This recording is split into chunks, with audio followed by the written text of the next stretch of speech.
Hi guys, how are you? कैसे हैं आप? एक बार फिर से आपका स्वागत है आपके अपने यूट्यूब चैनल हक आपका।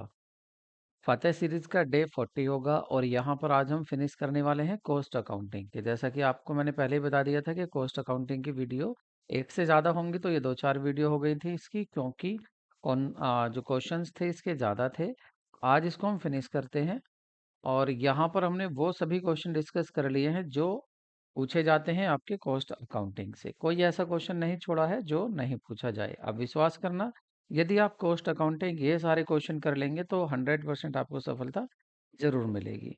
तो शुरू करते हैं आज की वीडियो को, लेकिन उससे पहले यदि आप फर्स्ट टाइम चैनल पर आए हैं तो चैनल को सब्सक्राइब करना, वीडियो को लाइक करना बिल्कुल ना भूलें, because we need your support.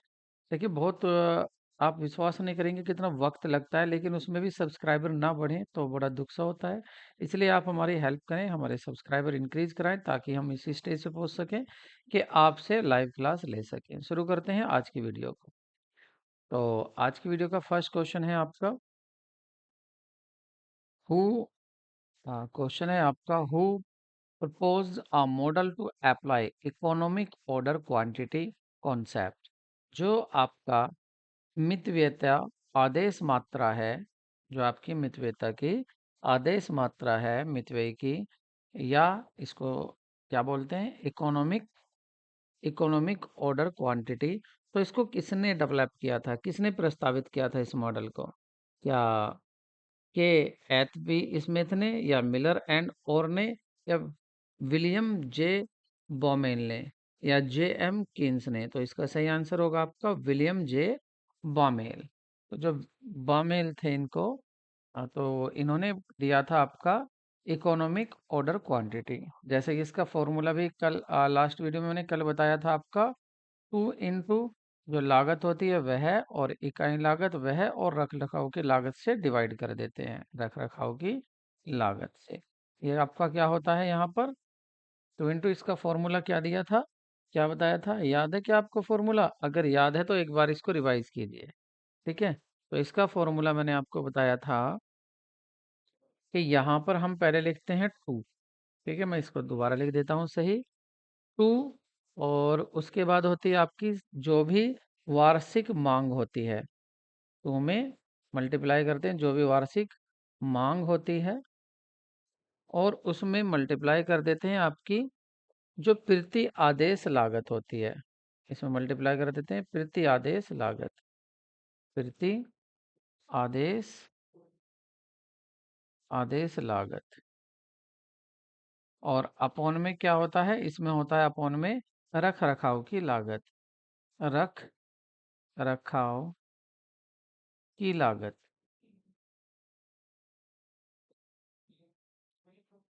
और ये किस में होता है, अनरूड में होता है। तो ये फॉर्मूले की बात हो रही है, ये मॉडल किसने दिया था, बेमेल ने। ठीक है, नेक्स्ट क्वेश्चन देखते हैं। इन्वेंट्री में कच्चा माल, इन्वेंट्री में आपको बताना है निम्नलिखित में कौन सा कथन सही है।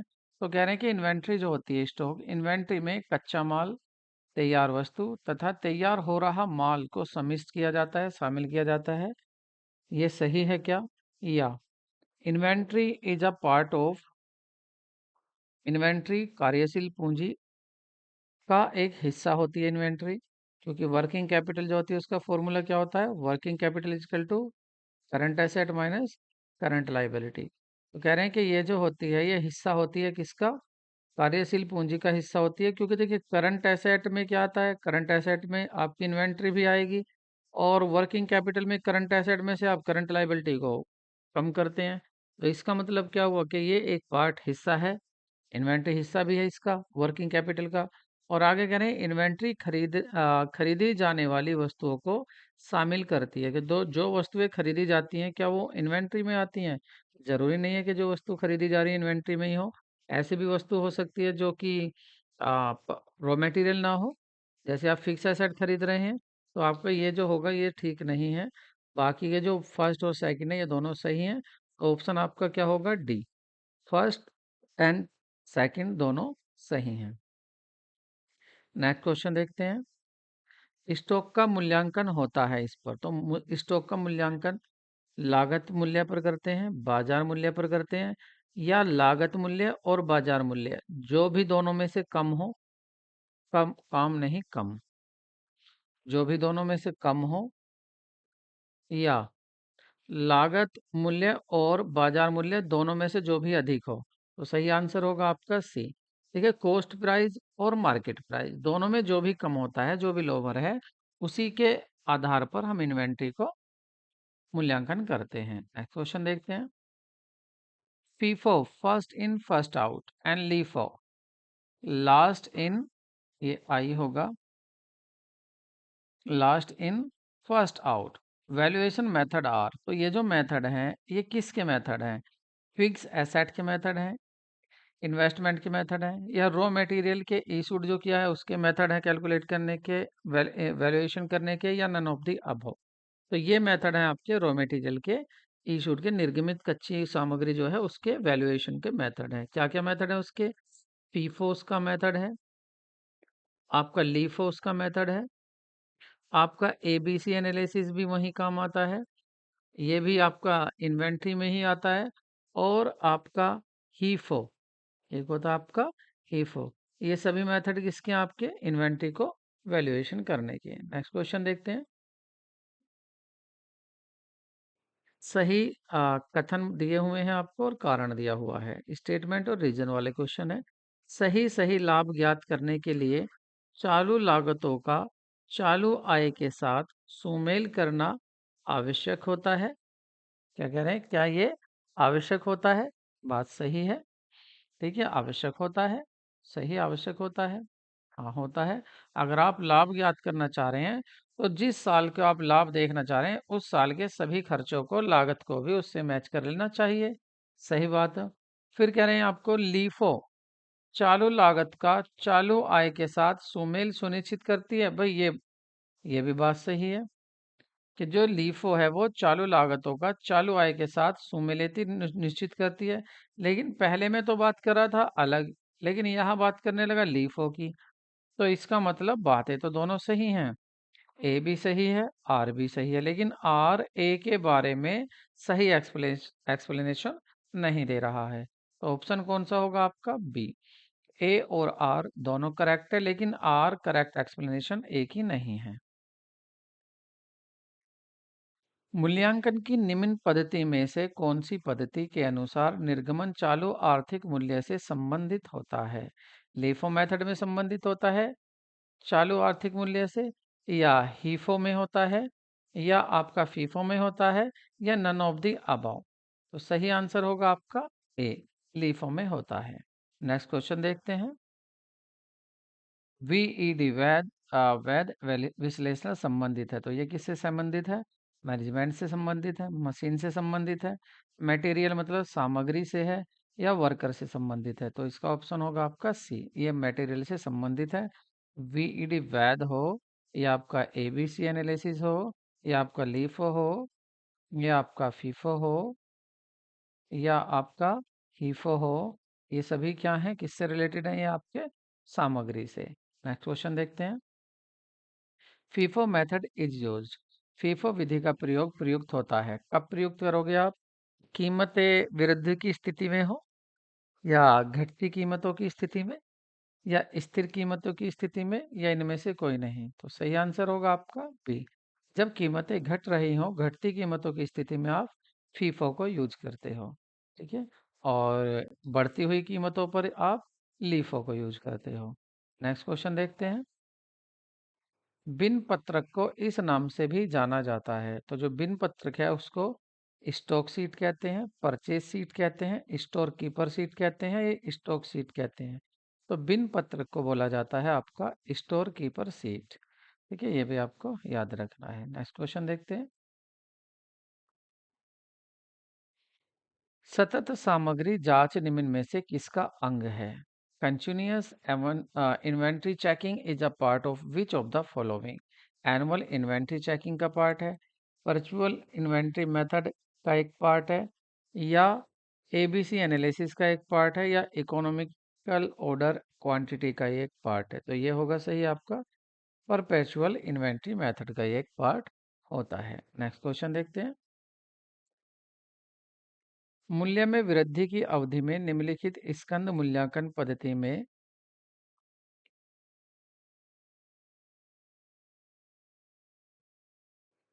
पद्धति में अवधि में निम्नलिखित स्कंद मूल्य पद्धति में से कौन सी पद्धति बेचे गए माल को उच्चतर लागत पर प्रकट करेगी? बेचे गए माल को उच्चतर लागत पर प्रकट करती है। तो कौन सा मेथड करता है? लीफो मतलब लास्ट इन फर्स्ट आउट। तो ये क्या होगा, लीफो या FIFO? First in first out या फीफो होती है, सिंपल एवरेज मेथड होता है, इन्फ्लेशन मेथड होता है। तो इसी सही आंसर होगा आपका first in first out method उच्चतर लागत को प्रकट करेगी। ठीक है, नेक्स्ट क्वेश्चन देखते हैं। 1 जनवरी को रहतियों का मूल्यांकन 7,000 था तथा जनवरी में 23,000 रुपये का रहतिया है।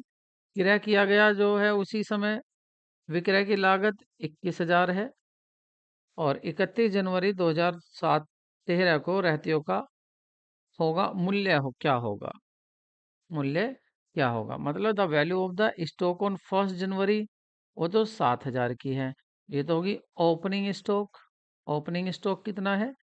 7,000।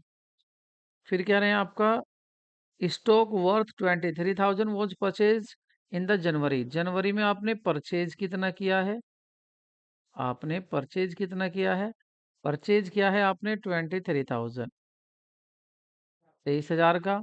And cost of the selling at the same time, उसी टाइम जो आपकी सेल है उसकी कॉस्ट है, आपकी सेलिंग कॉस्ट वो है आपकी 21,000। तो हम कॉस्ट को क्या कह सकते हैं? COGS, cost of good sold, के जो माल बेचा है उसकी कॉस्ट। तो उसकी कॉस्ट कितनी दी हुई है? कॉस्ट दी हुई है उसकी 21,000। 21,000 क्या है? कॉस्ट गिवन है। और what is the value of the stock on 31 मार्च, मतलब यहाँ पूछ रहे हैं कि क्लोजिंग स्टॉक की वैल्यू क्या होगी, ये पूछा गया है। तो इसको कर लेते हैं। देखिए कॉस्ट अगर हम देखें, cost of good sold, cost of good sold का फॉर्मूला क्या होता है? ये होता है आपका, कॉस्ट ऑफ गुड सोल्ड का फॉर्मूला होता है ओपनिंग स्टॉक प्लस परचेज, और माइनस क्लोजिंग स्टॉक। ठीक है, अब यहाँ पर आपकी कॉस्ट ऑफ गुड सोल्ड कितने की दी हुई है? 21,000। तो इसको लिख लेते हैं 21,000 इजिकल टू ओपनिंग स्टॉक कितना है? 7,000, यहाँ लिख देते हैं 7,000 प्लस परचेज कितना दिया हुआ है? 23,000, 23,000 परचेज लिख देते हैं, माइनस क्लोजिंग स्टॉक हमें फाइंड करना है। तो देखिए ये 7 और 23 कितना हो जाएगा? 30। ये तो हो गया 30,000। ये 30,000 जब इधर जाएंगे तो माइनस हो जाएंगे 21 में, तो ये माइनस के क्या बचेंगे? 7,000 बचेंगे माइनस के। ठीक है, जब 21 सॉरी 9,000 बचेंगे 21 में। जब ये 30 उधर जाकर माइनस होंगे तो माइनस के 9,000 बचेंगे। इधर क्या है? माइनस का क्लोजिंग स्टॉक, माइनस से माइनस कैंसिल। तो क्लोजिंग स्टॉक कितना हो जाएगा आपका? ये हो जाएगा आपका 9,000। ठीक है, तो आप ऑप्शन आपका क्या होगा? डी ऑप्शन करेक्ट होगा। नेक्स्ट क्वेश्चन देखते हैं। स्कंद मूल्यांकन हेतु अकाउंटिंग स्टैंडर्ड 2 के अंतर्गत स्वीकार्य लागत सूत्र है। देखिए अकाउंटिंग स्टैंडर्ड में जो स्वीकार्य लागत सूत्र है, जो मेथड है, वो कौन सा है? फीफो है, लीफो है, हीफो है? तो वो है आपका FIFO, first in first out. ठीक है, नेक्स्ट क्वेश्चन देखते हैं। मूल्यों में वृद्धि, ये क्या? मूल्यों में वृद्धि हो रही है, बढ़ोतरी हो रही है। तो वृद्धि के समय कौन सी स्कंद मूल्यांकन पद्धति स्कंद के मूल्यांकन पद्धति के मूल्यांकन का आय का कम दिखाएगी, आय को कम दिखाएगी? तो वो कौन सी दिखाएगी कम? वो दिखाएगी आपकी लीफो। ठीक है, और ज्यादा कौन दिखाएगी? फीफो, जब मूल्य में वृद्धि हो रही हो। नेक्स्ट क्वेश्चन देखते हैं। मुद्रास्फीति की दशा में अंतिम रहतियों का मूल्यांकन सर्वाधिक होगा, तो किससे होगा सबसे ज्यादा? फीफो से होगा या लीफो से होगा, फीफो से होगा या वेटेड एवरेज से होगा या नन ऑफ द अबव? तो ये होगा आपका option B FIFO. FIFO method, पहले आना बाद में जाना। इस विधि से आप जब मुद्रास्फीति हो रही है, महंगाई हो रही है, कीमतें बढ़ रही हैं, तो फिर किससे होगा? तो फिर अंतिम रहते का मूल्यांकन आपका फीफो से होगा। नेक्स्ट क्वेश्चन देखते हैं। वस्तुनिष्ठता एवं सत्यापनता परीक्षण की संतुष्टि हो जाती है जब रहत्यों का मूल्यांकन किया जाता है historical cost per, current replacement value पर, नेट रिलाइजेबल वैल्यू पर या इन्फ्लेटेड वैल्यू पर। तो सही आंसर होगा आपका नेट रिलाइजेबल वैल्यू, शुद्ध वसूली योग्य मूल्य। तो सही आंसर होगा आपका सी। नेक्स्ट क्वेश्चन देखते हैं। बढ़ती हुई कीमतों की अवधि में निम्नलिखित विधि में से स्टॉक का मूल्यांकन करने को लाभों को अधिक दर्शाया जा सकता है। अगर देखिए कीमतें बढ़ती हुई कीमतें हैं, कीमतें क्या हैं, बढ़ती हुई हैं, और बढ़ती हुई में कौन सी मेथड होना चाहिए, लीफो मेथड यूज करना चाहिए, हम पहले पढ़ चुके हैं। लेकिन अगर आप फीफो को यूज करेंगे तो उससे क्या होगा, लाभों को अधिक दिखाया जा सकता है। तो आंसर क्या हो जाएगा यहाँ, फीफो। फीफो को यूज करोगे तो लाभ ज्यादा दिखाए जा सकते हैं बढ़ती हुई कीमतों पर। Next question. निम्नलिखित में से सामग्री नियंत्रण की कौन सी विधि विनियोग और लागत पर बेहतर नियंत्रण रखने के लिए विशेष रूप से विनियोजित की गई है। तो किस पर, आपको सामग्री के नियंत्रण की कौन सी विधि विनियोग और लागत पर बेहतर नियंत्रण करने के लिए सर्वोत्तम है। एबीसी एनालिसिस, वेद एनालिसिस, एसडीए एनालिसिस या गोल्फ एनालिसिस। तो सही आंसर होगा आपका एबीसी एनालिसिस। ठीक है, नेक्स्ट क्वेश्चन देखते हैं। मूल्यों में वृद्धि की अवधि में निम्नलिखित में से मूल्यों में वृद्धि की अवधि में निम्नलिखित स्कंद मूल्यांकन पद्धतियों में से कौन सी पद्धति बेचे गए माल की उच्चतर लागत को प्रकट करती है। बेचे गए माल की उच्चतर लागत को प्रकट करेगी, तो वो करेगी आपकी लीफो। ठीक है, नेक्स्ट क्वेश्चन और आज का लास्ट क्वेश्चन देखते हैं। लागत इकाई को ओवरहेड का आवंटन कहा जाता है। कॉस्ट एलोकेशन को, कॉस्ट एप्रोप्रिएटमेंट को, या कॉस्ट एब्जॉर्प्शन को, लागत अवशोषण को, या कॉस्ट क्लासिफिकेशन लागत वर्गीकरण। सही होगा आपका कॉस्ट एलोकेशन, लागत आवंटन को। तो वीडियो कैसी लगी कमेंट में जरूर बताएं।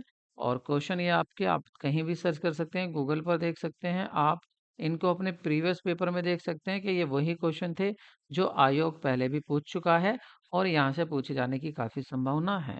ऐसे ही वीडियो के लिए चैनल को सब्सक्राइब करें और वीडियो को लाइक ज़रूर करें, बिकॉज़ हम आपसे मोटिवेट, आपके लाइक करने से मोटिवेट हो सकें और ऐसी वीडियो बनाते रहें। मिलते हैं नेक्स्ट वीडियो में। Take care, bye bye.